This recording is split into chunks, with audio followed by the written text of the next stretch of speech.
हरे कृष्णा। राधे राधे दोस्तों। आप सभी का दिन शुभ और मंगलमय हो। आप सभी पर विष्णु भगवान की कृपा सदैव बनी रहे।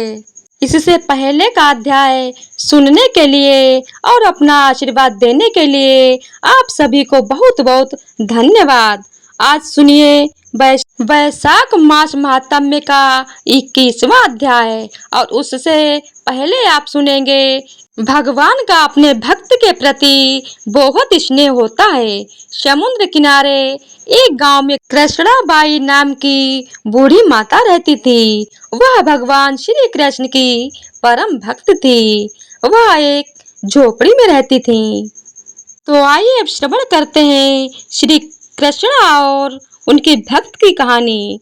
समुद्र के किनारे एक गांव में कृष्णाबाई नाम की बूढ़ी माता रहती थी।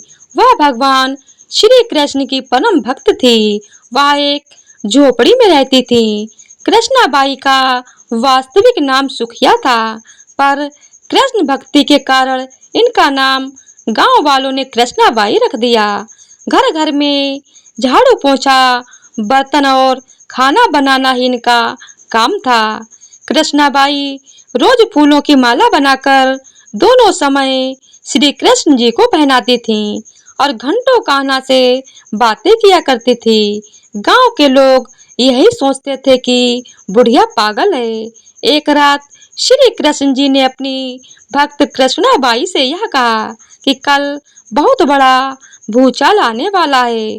तुम यह गांव छोड़कर दूसरे गांव में चली जाओ। अब क्या था, मालिक का आदेश था। कृष्णाबाई ने अपना सामान इकट्ठा करना शुरू किया और गांव वालों को बताया कि कल सपने में कान्हा आए थे और कह रहे थे कि बहुत प्रलय होगा। गांव छोड़कर पास के गांव में चली जा। अब लोग कहाँ उस बूढ़ी की बात मानने वाले थे।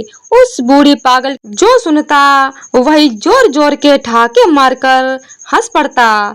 इतने में कृष्णाबाई ने एक बैलगाड़ी मंगवाई और अपने कान्हा की मूर्ति ली और सामान की गठरी बांधकर गाड़ी में बैठ गई और लोग उसकी मूर्खता पर हंसते रहे। कृष्णाबाई जाने लगी।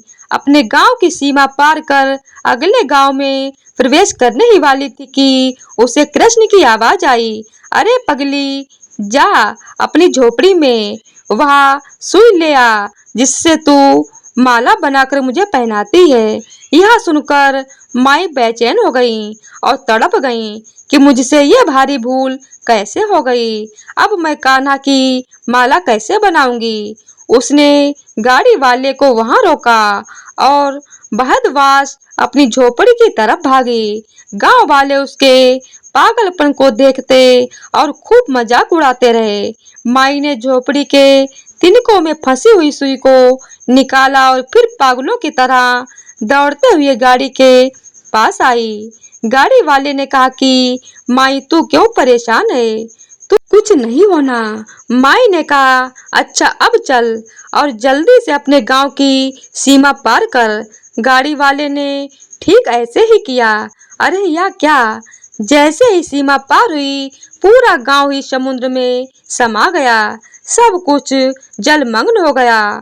गाड़ी वाला भी अटूट कृष्ण भक्त था। येन केन प्रकोप से भगवान ने उसकी भी रक्षा करने में कोई विलंब नहीं किया।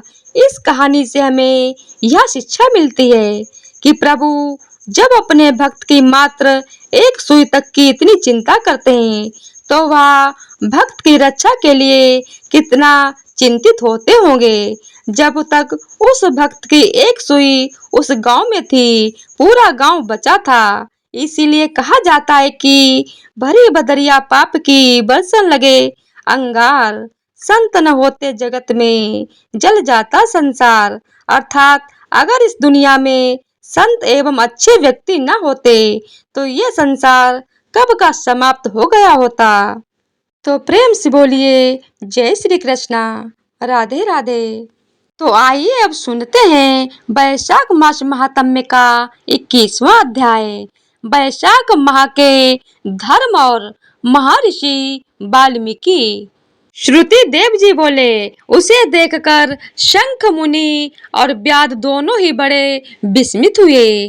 तब शंख मुनि ने उससे पूछा, तुम कौन हो और तुम्हारी ऐसी दशा कैसे हो गई थी?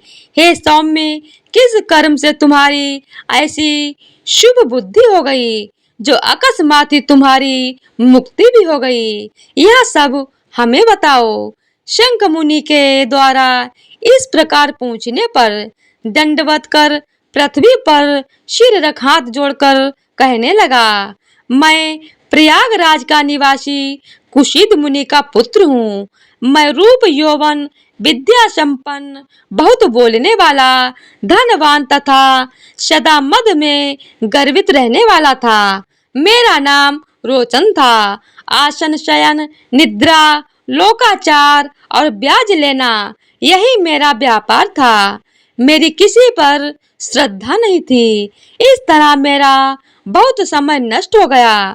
वैशाख के महीने में जयंत नामक एक ब्राह्मण भगवान को प्रिय वैशाख माह के धर्म की कथा सुनाया करते थे।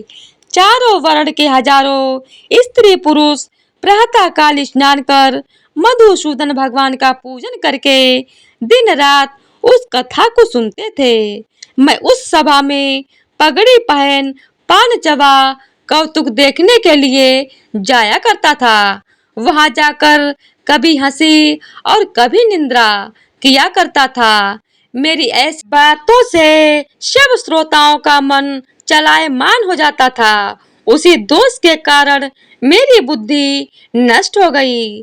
जब आयु क्षीण हो गई तब मैं 14 मनवंतरों तक भयंकर नरक में पड़ा रहा और 84 लाख योनियों को भोग कर इस वृक्ष में जो 10 योजन लंबा चौड़ा और 100 योजन ऊंचा है, इसकी 7 योजन की खोटर में महाक्रूर सर्प की योनि पाकर निवास कर रहा था। हे विपेंद्र, मैं अपने पूर्व जन्म के कर्मों के फल से 10 सहस्त्र वर्षों से निराहार रहकर यहाँ निवास करता रहा हूँ। देव योग से आज आपके मुख कमल से निकली कथा को सुनने से मेरे सब पाप दूर हो गए हैं और अब सर्प योनि छोड़ दिव्य देह धारण कर आपकी शरण में आया हूँ। मैंने तो कभी कोई भला काम नहीं किया, फिर न जाने आप जैसे सज्जनों का संग कैसे हुआ। अब आप मेरे ऊपर यह अनुग्रह करें कि मुझे कभी अधर्म अहंकार ना हो और बुद्धि धर्ममयी रहे, जिससे साधु महात्माओं की संगति बनी रहे। मेरी विष्णु भगवान में प्रीति हो और उनको कभी ना भूलूं। इस भांति वह अनेकों प्रकार से स्तुति कर हाथ जोड़ सर झुका मुनीश्वर के आगे चुपचाप खड़ा रहा। तब शंख मुनि ने प्रेम में भर उसको दोनों हाथों से उठा लिया और उस पर अनुग्रह करके इस प्रकार भावी वृत्तांत कहने लगे। हे द्विज वैशाख मास और विष्णु भगवान का मातम्य श्रवण करने से तुम्हारे सब पाप नष्ट हो गए हैं। तुम क्रम से अतिवाहक लोकों को जाकर फिर दशारण देश में ब्राह्मण के घर में जन्म लोगे और वेद शर्मा नाम से प्रसिद्ध होकर सब विद्याओं में विशारद बनोगे। प्रत्येक जन्म में तुम्हारी जाति स्मृति बनी रहेगी। निर्द्वंद निष्प्रह गुरु भक्त और जितेंद्रिय होकर उस जन्म में तुम सदैव विष्णु भगवान की कथा में तत्पर रहोगे और वैशाक्त विषय के धर्म करोगे। फिर सिद्धि प्राप्त कर तथा संपूर्ण बंधनों से छूटकर परम धाम को प्राप्त होंगे। ऐसा कह मुनीश्वर चुप हो गए। तब व्याध की ओर देखकर वह पुरुष मुनीश्वर से कहने लगा, आपने मेरे ऊपर बड़ा अनुग्रह किया, जिससे मेरी दुष्ट योनि जाती रही और उत्तम गति मिली। ऐसा कहकर वह परिक्रमा दे आज्ञा ले स्वर्गलोक चला गया।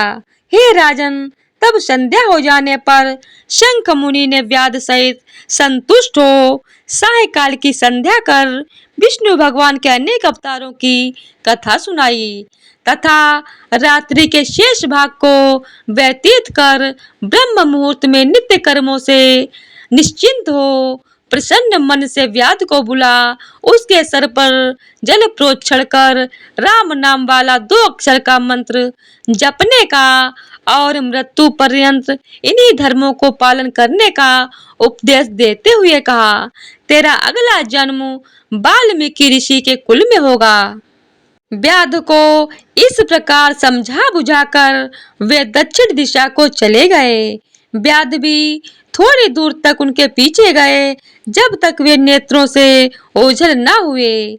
शंख मुनि की ओर देखता रहा, फिर हृदय में उन्हीं का ध्यान धर तथा वैशाख तो धर्मों को करता हुआ व्याध का जन्म पूरा कर उसने वाल्मीकि ऋषि के घर में जन्म लिया।